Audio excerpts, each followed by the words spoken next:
नैना के लड़ते प्यार काहे हो जाला, नैना के लड़ते प्यार काहे हो जाला।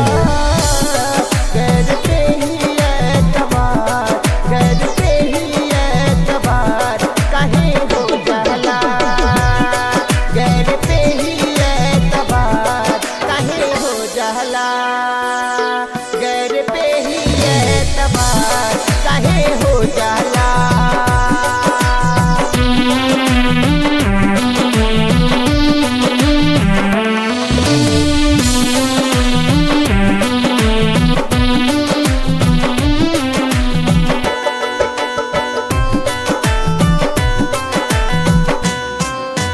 है प्यारी का क्यों दुश्मन ये सारा जमाना।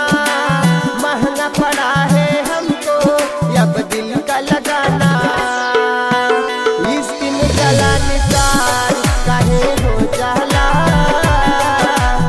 इश्क में जला निसार काहे हो जाला।